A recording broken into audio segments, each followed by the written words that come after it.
Hi friends, welcome to Sai Ashna Vidyalaya. 9th இயல் 4 உரைநடை. இதில் இயந்திரங்களும் இணைய வழி பயன்பாடும் இது பார்க்குறோம். கவிதை பேழையில் ஓ என் சமகால தோழர்களே வைரமுத்து எழுதியிருக்காரு. உயிர் வகை தொல்காப்பியர் எழுதியிருக்காரு. விரிவானம் விண்ணையும் சாடுவோம். இலக்கணத்தில் வல்லினம் மிகா இடங்கள். இந்த டாப்பிக்கெல்லாம் நம்ம பார்க்க போகிறோம். உரைநடை. இயந்திரங்களும் இணைய வழி பயன்பாடும். ஜெராக்ஸ் நகல் எடுக்க பயன்படுகின்ற முக்கியமான ஒரு எந்திரம் தான் ஜெராக்ஸு. உலகின் முதல் ஒலிப்படியை எடுத்தவர் சிஸ்டர் கார்ல்சன். இவர் 1938 நியூயார்க்கில் இந்த உலகின் முதல் ஒலிப்படியை எடுத்திருக்காரு. எடுத்தவர் செஸ்டர் கார்ல்சன். செஸ்டர் கார்ல்சன் எதனை கொண்டு முதல் ஒலிப்படியை எடுத்தார்? கந்தகம் தடவிய துத்தநாக தட்டையை கொண்டு. கிரேக்க மொழியில் சீரோகிராஃபி என்றால் டேஸ் என்று பொருள். உலர் எழுத்துமுறை ட்ரை ரைட்டிங்.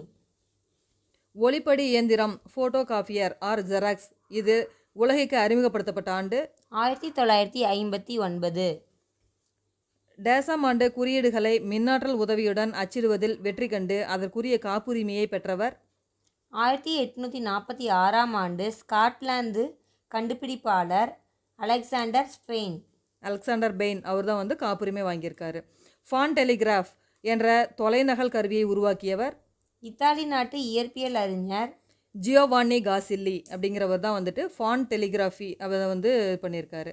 1865 டேஸ் நகரிலிருந்து டேஸ் நகருக்கு தொலைநகல் சேவை தொடங்கப்பட்டது. பாரிஸ் நகரிலிருந்து லியான் நகருக்கு. 1876 தொலைபேசியை கண்டறிந்தவர் அலெக்சாண்டர் கிரகாம் பெல். கணினி மூலம் தொலைநகல் எடுக்கும் தொழில்நுட்பத்தை கண்டறிந்தவர் 1985 அமெரிக்காவின் ஹாங்க் மேக்னஸ்கி. இந்த எந்திரத்திற்கு காமாஃபேக்ஸ் அப்படின்னு பெயரிட்டு விற்பனைக்கு கொண்டுட்டு வந்தார்.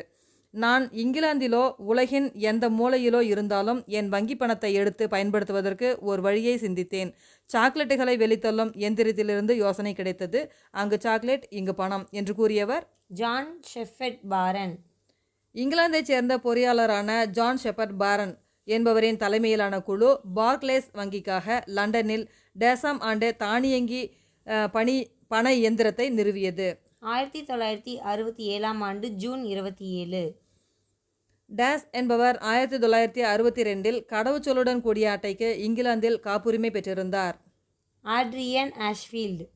ஆரம்பத்தில் டேஸ் தருவதற்கு மட்டுமே பயன்படுத்தவே காப்புரிமை தரப்பட்டது. பெட்ரோல். அதுவே பிறகு அனைத்து பயன்பாட்டுக்குமான காப்புரிமையாக மாற்றப்பட்டது. தமிழக அரசின் நியாய விலைக்கடை திறன் அட்டை கருவி TNEPDS தமிழக மக்கள் பயன்படுத்தும் குடும்ப அட்டைகளை திறன் அட்டைகளாக மாற்றப்பட்டிருக்கிறது. ஆளறி சோதனை கருவி பயோமெட்ரிக் டிவைஸ். கைரேகை, முகம், விழித்திரை ஆகியவற்றை பதிவு செய்த அடையாளம் மூலம் மறுபடி ஆளை அறிய பயன்படக்கூடிய ஒரு கருவி தான் ஆளறி சோதனை கருவி பயோமெட்ரிக் டிவைஸ் அப்படின்னு சொல்கிறோம். இதுக்கு எடுத்துக்காட்டாக மத்திய அரசோட ஆதார் அடையாள அட்டை சொல்கிறோம். இணைய வணிகத்தை கண்டறிந்தவர் மைக்கேல் ஆல்ட்ரிச். இவர் 1979 கண்டுபிடிச்சிருக்காரு இணைய வணிகத்தை இங்கிலாந்தில். அமெரிக்காவின் இணைய வழி மளிகை கடை தொடங்கப்பட்ட ஆண்டு 1989. இணையம் பொதுமக்களின் பயன்பாட்டுக்கு வந்த ஆண்டு 1991. IRCTC என்பது இந்திய தொடர்வண்டி உணவு வழங்கல் மற்றும் சுற்றுலா கழக இணைய வழிப்பதிவு வையக விரிவு வழங்கியை WWW சர்வரை உருவாக்கியவர் டிம் பெர்னர்ஸ்-லீ. 1990 வையக விரிவு வலை உருவாக்கியிருக்காரு. இணையத்தில் இது இல்லையெனில் உலகத்தில் அது நடைபெறவே இல்லை என்பது யாருடைய புகழ்பெற்ற வாசகம்? டிம் பெர்னர்ஸ்-லீ. இணையதளத்தில் ரயில் டிக்கெட்டுகளை பதிவு செய்யும் வசதி 2002 அறிமுகப்படுத்தப்பட்ட போது சராசரியாக ஒரு நாளைக்கு எத்தனை பதிவுச்சீட்டுகள் பதிவு செய்யப்பட்டன? 29. 13 வருடம் கழித்து 2002 15 வரைக்கும் 2015 ஏப்ரல் 1 அன்று ஒரே நாளில் எத்தனை லட்சம் பயணச்சீட்டுகள் பதிவு செய்யப்பட்டது சாதனையாக கருதப்பட்டது? 13 லட்சம் பயணச்சீட்டுகள். தற்போது ஒரு நிமிடத்திற்கு எத்தனை பதிவுச்சீட்டுகளை பதிவு செய்ய முடியும்? 1500.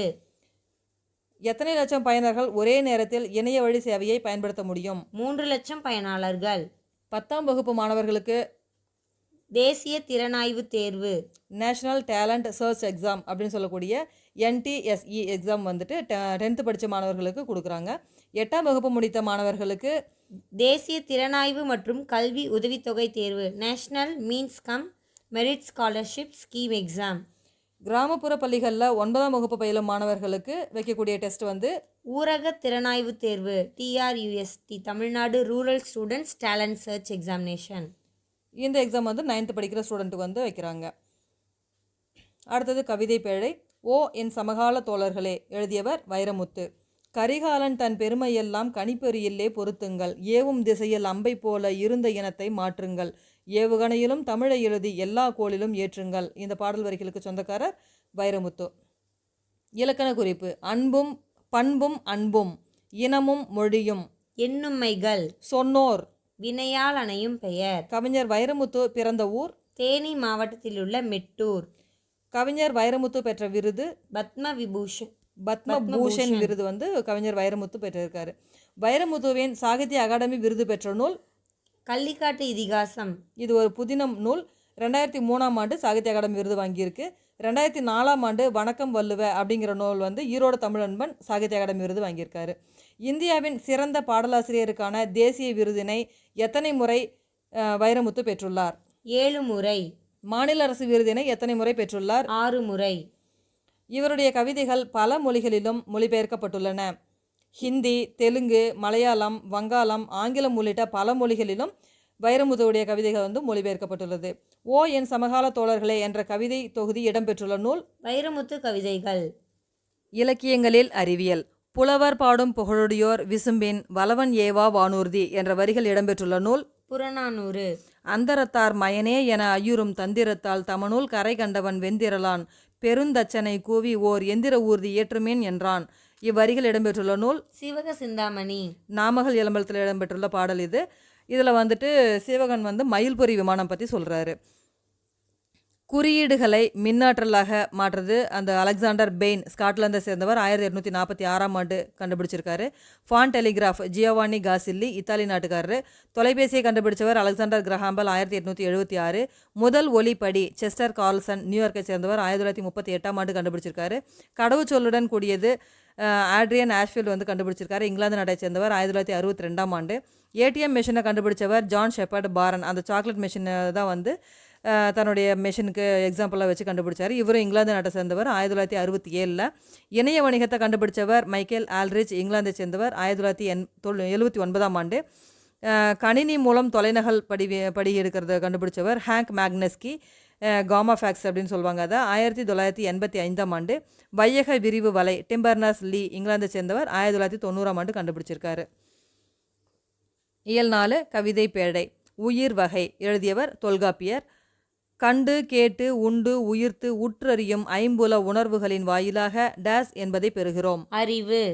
ஒன்றறிவதுவே உற்றறிவதுவே, இரண்டறிவதுவே அதனோடு நாவே, மூன்றறிவு அதுவே அவற்றோடு மூக்கே, நான்கறிவதுவே அவற்றோடு கண்ணே, ஐந்தறிவதுவே அவற்றோடு செவியே, ஆறறிவதுவே அவற்றோடு மனமே, நேரிதின் உணர்ந்தோர் நெறிப்படுத்தினரே. இந்த பாடலை வந்து தொல்காப்பியர் எழுதியிருக்காரு.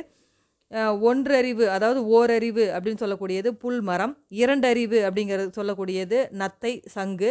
இதுக்கு வந்துட்டு உற்றறிவது தொட்டு அறிகிறது தான் வந்துட்டு நம்ம புல் மரம் சொல்லுவோம். எடுத்துக்காட்டாக நம்ம தொட்டாசிலிங்கியே சொல்லுவோம். இதெல்லாம் பார்த்தீங்கன்னு சொன்னால் நம்ம தொட்டோம்னா சுருங்கிடும். அதனால் தொட்டு உணரக்கூடிய இது வந்து ஓரறிவு. இரண்டறிவு அப்படின்னு சொல்லக்கூடியது சுவை. இது வந்து நத்தை சங்கு ரெண்டுக்கும் சுவை உணர்வு நாக்கு இருக்குது. மூன்றறிவு அப்படின்னா அதனுடைய மூக்கு, அதாவது வாசனை நுகர்தல். எறும்பு கரையான் இதுக்கெல்லாம் வந்து அந்த அறிவு இருக்குது.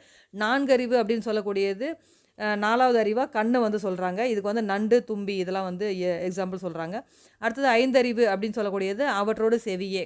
காது இருந்துச்சுன்னு சொன்னால் அது வந்து ஐந்தறிவு. பறவை விலங்கு இதெல்லாம் சொல்கிறோம். ஆறறிவதுவே அவற்றோடு மனமே, அதாவது மனம் இருக்கக்கூடிய மனிதன் ஆறறிவுடைய மனிதனாக வந்து சொல்கிறோம். அறிவு நிலை ஓரறிவு அப்படிங்கிறது உற்றறிதல் தொடு உணர்வு. உரையாசிரியர்களோட எடுத்துக்காட்டு புல் மரம் அப்படின்னு சொல்கிறாங்க. ஈரறிவு அப்படின்னா உற்றறிதல் ப்ளஸ் சுவைத்தல். இது வந்து சிப்பி நத்தை. மூன்றறிவு உற்றறிதல் சுவை நுகர்தல்னால் மோந்து பார்க்குறது வாசனையை நுகர்றது. கரையான் எறும்பு இது சொல்கிறோம். நான்கறிவு அப்படிங்கிறது உற்றறிகிறது சுவை நுகர்தல் அதோட காண்தல் அப்படின்னு சொல்லக்கூடிய அந்த 4 அறிவும் இருக்கக்கூடியது நண்டு தும்பி. ஐந்தறிவு அதோட வந்து கேட்குறது செவி இருக்கக்கூடியது பறவை விலங்குகள். அடுத்தது பகுத்தறிதல் கண்டல் கேட்டல் பகுத்தறிதல் இந்த எல்லாத்தையும் உடைய மனிதன் தான் வந்து ஆறறிவு உடைய மனிதன். தமிழில் கிடைக்கப்பட்ட முதல் இலக்கண நூல் தொல்காப்பியம். எழுதியவர் தொல்காப்பியர். தொல்காப்பியம் பிற்காலத்தில் தோன்றிய பல இலக்கண நூல்களுக்கு டேஸ் நூலாக அமைந்திருக்கிறது. முதல் நூலாக அமைந்திருக்கிறது. தொல்காப்பியத்தில் உள்ள அதிகாரங்கள் மற்றும் இயல்கள். தொல்காப்பியத்தில் 3 அதிகாரங்களையும் 29 இயல்களையும் கொண்டுள்ளது. எழுத்ததிகாரம், சொல்லதிகாரம், பொருளதிகாரம் அப்படின்னு சொல்லக்கூடிய 3 அதிகாரங்களும் ஒவ்வொரு அதிகாரத்திற்கும் 9 இயல்கள் கொண்டு 27 இயல்களையும் கொண்டிருக்கிறது. டேஸ் டேஸ் டேஸ் அதிகாரங்களை மொழி இலக்கணங்களை விளக்குகிறது. எழுத்து சொல் அதிகாரங்கள். எழுத்து சொல் அதிகாரங்களை மொழி இலக்கணங்களை விளக்குது தொல்காப்பியம். தொல்காப்பியம் பொருள் அதிகாரத்தில் டேஸை விளக்குகிறது. தமிழரின் அகம் புறம் சார்ந்த வாழ்வியல் நெறிகளையும் தமிழ் இலக்கிய கோட்பாடுகளையும் விளக்குகிறது. தொல்காப்பியம் நூலில் உள்ள கருத்துக்கள். பல அறிவியல் கருத்துக்கள் இடம்பெற்றுள்ளன. குறிப்பாக பிறப்பியலில் எழுத்துக்கள் பிறக்கும் இடங்களை உடற்கூற்றியல் அடிப்படையில் விளக்கியிருப்பதை அயல்நாட்டறிஞர்களும் வியந்து போற்றுகின்றனர். விரிவானம். விண்ணையும் சாடுவோம். 20ஆம் நூற்றாண்டின் இந்திய வானியல் அறிவியல் துறையில் பணியாற்றிய தமிழர்கள். அப்துல் கலாம், மயில்சாமி அண்ணாதுரை, வளர்மதி, சிவன். இஸ்ரோவின் 9வது தலைவராக தற்போது பொறுப்பேற்றவர் சிவன். இப்பகுதியை ஏற்றிருக்கக்கூடிய முதல் தமிழர் தான் இவர். 2015ஆம் ஆண்டு சிவன் எந்த மையத்தின் இயக்குநராக பணிபுரிந்தார்? விக்ரம் சாராபாய் விண்வெளி மையம். இஸ்ரோவின் தலைவர் சிவன் எந்த கல்வியில் பயின்றார்? அரசு பள்ளியில் தமிழ் வழியில். சிவன் சொந்த ஊர்? நாகர்கோவில் அருகிலுள்ள பல்லங்குமார விலை. 1983ஆம் ஆண்டு முதலில் டேஸ் திட்டத்தை தொடங்க அரசாங்கம் இசைவு தந்தது. PSLV polar satellite launch vehicle. செயற்கைக்கோள் ஏவு ஊர்தி பற்றிய முழு விவரங்களையும் மின் இலக்க முறையில், அதாவது டிஜிட்டல் முறையில் சேமிக்கக்கூடிய செயலியை உருவாக்கியவர் சித்தாரா. அந்த செயலி பேர் சித்தாரா. உருவாக்கியவர் சிவன். சித்தாராவுடைய விரிவாக்கம் software for integrated trajectory analysis with real time application அப்படிங்கிறத சித்தாராவுடைய முழு விளக்கம். சித்தாரா போன்ற தொழில்நுட்ப மென்பொருளை சிவன் உருவாக்கியதால் இவரை சிவனை அப்துல் கலாம் என்னன்னு சொல்லியிருக்காரு அப்படின்னா மென்பொறியாளர், சாஃப்ட்வேர் இன்ஜினியர். மென்பொறியாளர் அப்படின்னு தான் அப்துல் கலாம் சிவனை அழைக்கிறாரு. ரஷ்யா உட்பட பல நாடுகள் செயற்கைக்கோள்களை எந்த ஆண்டு முதல் ஏவி இருக்கின்றன? அவை இராணுவத்திற்கு மட்டுமே பயன்பட்டன. 1957. இதுவரை இந்தியாவுக்காக எத்தனை செயற்கைக்கோள்கள் விண்ணில் செலுத்தப்பட்டுள்ளன? 45. ஆனால் நம்முடைய தேவைகளுக்கு மேலும் 45 செயற்கைக்கோள்கள் தேவை. இவற்றை விண்வெளியில் நிறுவ இன்னும் 4 ஆண்டுகள் ஆகும். டேஸ் என்ற செயலியை கடல் பயணத்திற்காக உருவாக்கி இருக்கிறோம். நேவிக் அப்படின்னு சொல்லக்கூடிய ஒரு செயலியை கடல் பயணத்துக்காக நம்ம உருவாக்கியிருக்கோம். மீனவர்கள் கடலில் எல்லை தாண்டினா உடனே இந்த கருவி எச்சரிக்கும். ஏவுகணை GSLV Mark II இதை தற்போது சுமக்கக்கூடிய திறன் 2.25 டன்கள். அதிகரிக்கப்படக்கூடிய திறன் 3.25 டன்கள் வரைக்கும் அதிகரிக்கலாம். GSLV Mark III அது இப்போது சுமக்கக்கூடிய திறன் 3 டன்கள் இருக்குது. அதிகரிக்கப்படக்கூடிய திறன் 6 டன்கள் வரைக்கும் அதிகரிக்கலாம். சந்திராயன் 1 நோக்கம் நிலவின் புறவெளியை ஆராய்வது. சந்திராயன் 2 பணி 14 நாட்கள் நிலவில் இறங்கி பயணித்து ரோவர் என்ற ஆராயும் ஊர்தி பல்வேறு பரிசோதனைகளை நிலவில் மேற்கொள்ளும். இஸ்ரோவில் உள்ள 3 வகையான திட்டங்கள். 3 ஆண்டுகள், 7 ஆண்டுகள், 15 ஆண்டுகள் என இஸ்ரோவில் 3 வகையான திட்டங்கள் எப்போதும் இருக்கும். ஹோமி ஜஹாங்கீர் பாபா இவர் இந்திய அணுக்கருவியலின் தந்தை என்று அழைக்கப்படுகிறார். ட்ராம்பாய், மும்பை, மகாராஷ்டிரா இதெல்லாம் ஹெட் குவார்ட்டர்ஸு. பாபா அணு ஆராய்ச்சி மையம் ஜனவரி 3ஆம் தேதி 1954ஆம் ஆண்டு ஆரம்பிக்கப்பட்டது. 1966ஆம் ஆண்டு முதல் அவரோட பெயரில் செயல்பட்டுருக்கு. பாபா அணு ஆராய்ச்சி மையம் அப்படிங்கிற பெயரில் செயல்படுது. விக்ரம் சாராபாய் இவர் வாழ்ந்த காலம் ஆகஸ்ட் 12, 1919 பிறந்தார். டிசம்பர் 30, 1971 அப்போ இறந்துட்டார். இவர் இந்திய விண்வெளி திட்டத்தின் தந்தை அப்படின்னு அழைக்கப்படக்கூடியவர் விக்ரம் சாராபாய். ஆரியபட்டா அப்படின்னு சொல்லக்கூடிய முதல் செயற்கைக்கோள் ஏப்ரல் 19ஆம் தேதி 1975ஆம் ஆண்டு ஏவப்பட்டது. இதுக்கு காரணமாக இருந்தவரும் விக்ரம் சாராபாய் தான். செயற்கைக்கோள் உதவியுடன் தொலைக்காட்சி வழியாக 24,000 இந்திய கிராமங்களில் உள்ள 50 லட்சம் மக்களுக்கு கல்வி எடுத்து செல்றதுக்காக உதவினார். இவருடைய முயற்சியால் தான் இஸ்ரோ தொடங்கப்பட்டுச்சு. விக்ரம் சாராபாய் இவருடைய பெயரால் விக்ரம் சாராபாய் விண்வெளி மையம் VSSC அப்படின்னு சொல்லக்கூடிய நிறுவனம் திருவனந்தபுரத்தில் செயல்பட்டு இருக்கு. இதில் ஆராய்ச்சி படிப்புகள் என்னென்ன இருக்குது அப்படின்னா வானூர்தியியல் ஏரோநாட்டிக்ஸ் இருக்குது, வான் பயண மின் அணுவியல் ஏவியானிக்ஸ் அப்படின்னு சொல்லக்கூடியது இருக்குது, கூட்டமை பொருள்கள் காம்போசிட்ஸ், கணினி தகவல் தொழில்நுட்பம் இதெல்லாம் இருக்குது. 1972 பத்ம விபூஷன் அவர் இறந்த பின்னாடி கொடுத்துருக்காங்க. 1966 பத்மபூஷன் விருது வந்து பெற்றிருக்காரு. அடுத்து மேதகு அப்துல் கலாம் அவர்கள் பற்றின தகவல். அக்டோபர் 15ஆம் தேதி 1931ஆம் ஆண்டு பிறந்திருக்காரு. ஜூலை 27, 2015 இறந்திருக்காரு. இவர் இந்தியாவுக்கு 11வது குடியரசுத் தலைவராக பொறுப்பேற்றிருக்காரு. இந்திய அறிவியலாளர், ராமேஸ்வரத்தைச் சேர்ந்தவர், இந்திய ஏவுகணையின் நாயகன் அப்படின்னு சொல்லி அப்துல் கலாம் அவர்களை சொல்கிறோம். இவரும் தமிழ் வழியில் படித்தவர் தான். பாதுகாப்பு ஆராய்ச்சி மற்றும் மேம்பாட்டு நிறுவனத்திலும் மற்றும் இந்திய விண்வெளி ஆராய்ச்சி நிறுவனத்திலும் விண்வெளி பொறியாளராக பணியாற்றியிருக்காரு. பாரத ரத்னா விருதினை வந்து 1997 வாங்கியிருக்காரு. இதுதான் இந்தியாவுடைய மிக உயரிய விருது. அடுத்து வளர்மதி. இவங்க பிறந்த ஊர் அரியலூர். 2015ஆம் ஆண்டு தமிழ்நாடு அரசோட அப்துல் கலாம் விருது வாங்கிய முதல் அறிவியல் அறிஞர் இவர் தான். தமிழ்நாடு அரசோட அப்துல் கலாம் விருது வாங்கிய முதல் அறிவியல் அறிஞர் வளர்மதி. இஸ்ரோவில் 1984ஆம் ஆண்டு முதல் பணியாற்றிட்டு வராரு. 2012 உள்நாட்டிலேயே உருவான முதல் ரேடார் இமேஜிங் செயற்கைக்கோள் ரிசாட்-1 அப்படின்னு சொல்லக்கூடிய அந்த ரேடாரோட திட்ட இயக்குனராக பணியாற்றியிருக்காரு. இஸ்ரோவின் செயற்கைக்கோள் திட்ட இயக்குனராக பணியாற்றிய 2வது பெண் அறிவியல் அறிஞர் இவர் தான். அருணன் சுப்பையா அடுத்தவர். இந்திய விண்வெளி மையத்தின் அறிவியலாளர் மற்றும் திட்ட இயக்குனராக பணியாற்றியிருக்காரு. இவர் பிறந்த ஊர் திருநெல்வேலி மாவட்டம் ஏர்வாடி பக்கத்தில் கோதைசேரி அப்படிங்கிற ஊரில் இருந்து பிறந்து வந்திருக்காரு. இந்திய பொறியியலில் பட்டம் பெற்று 1984ஆம் ஆண்டு திருவனந்தபுரம் விக்ரம் சாராபாய் அந்த இன்ஸ்டியூட்டில் வந்து பணியில் சேர்ந்து தற்போது பெங்களூரில் இருக்கக்கூடிய இஸ்ரோவில் பணிபுரிகிறாரு. 2013 நவம்பர் 5 மங்கள்யான் செயற்கைக்கோளை ஆள் இல்லாத செயற்கைக்கோளை உருவாக்கிய இந்தியாவோட செவ்வாய் சுற்றுக்கலன் திட்ட இயக்கத்தோட திட்ட இயக்குனராக பணியாற்றியிருக்காரு. அடுத்து மயில்சாமி அண்ணாதுரை. இவர் வந்து 2/7/1958ஆம் ஆண்டு பிறந்திருக்காரு. இப்போவும் வாழ்ந்துட்டுருக்காரு. இளைய கலாம் அப்படின்னு அழைக்கப்படுகிறாரு. இவர் பிறந்த ஊர் கோவை மாவட்டம் பொள்ளாச்சி அருகே கோதைவாடி அப்படிங்க சொல்லக்கூடிய ஊரில் பிறந்திருக்காரு. அரசு பள்ளியில் தமிழ் வழியில் தான் படிச்சிருக்காரு. 5 முறை முனைவர் பட்டம் வாங்கியிருக்காரு. சர் சி வி ராமன் நினைவு அறிவியல் விருது பெற்றிருக்காரு. சந்திராயன் 1 இதில் வந்து திட்ட இயக்குனராக பணியாற்றியிருக்காரு. சந்திராயன் 2 வந்து இப்பயும் பணியாற்றிட்டுருக்காரு. 1982 இஸ்ரோவில் பணியில் சேர்ந்திருக்காரு. நூல் இவர் வந்து கையருகே நிலா அப்படின்னு சொல்லக்கூடிய ஒரு நூலை வந்து வெளியிட்டிருக்காரு. இளைஞர்களுக்கு வழிகாட்டும் விதத்தில் இந்த வந்து எழுதியிருக்காரு. சந்திராயன் விண்கலம் பற்றிய அறிவியல் செய்திகள் அடங்கிய நூல் தான் கையருகே நிலா அப்படின்னு சொல்லக்கூடிய இந்த நூல். கையருகே செவ்வாய் என்னும் தலைப்பில் அறிவியல் கட்டுரையை தினத்தந்தியில் வந்து வாரந்தோறும் ஞாயிற்றுக்கிழமையில் எழுதிட்டு வந்துட்டுருக்காரு. சந்திராயன் 1 ஏவப்பட்ட நாள் அக்டோபர் 22, 2008ஆம் ஆண்டு ஸ்ரீஹரிகோட்டாவிலேருந்து ஏவுனாங்க. ஏவுன வாகனம் வந்து PSLV C-11 அப்படின்னு சொல்லக்கூடிய ஏவு வாகனத்தில் தான் சந்திராயன் 1 வந்து விண்ணுக்கு செலுத்தப்பட்டது. விண்ணுக்கு செலுத்தப்பட்ட ஆளில்லாத விண்கலம் தான் இது. சந்திராயன் 2 ஏவப்பட்ட நாள் டிசம்பர் 30, 2013ஆம் ஆண்டு.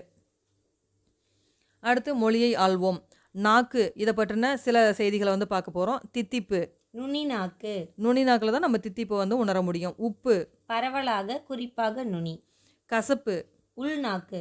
புளிப்பு அல்லது சேவரி. நாக்கின் வலது இடது புறங்கள். மனிதனுடைய நாக்கில் 9000 சுவை அரும்புகள் உண்டு. மூக்குக்கு மொத்தம் 7 வாசனைகளை உணர முடியும். குறிப்பு நாக்கு பற்றிய இக்குறிப்புகளை கூறியவர் ஏன் எதற்கு எப்படி அப்படிங்கிற நூலில் சுஜாதா வந்து சொல்லியிருக்காரு. சுஜாதாவோட இயற்பெயர் ரங்கராஜன். பாடல்.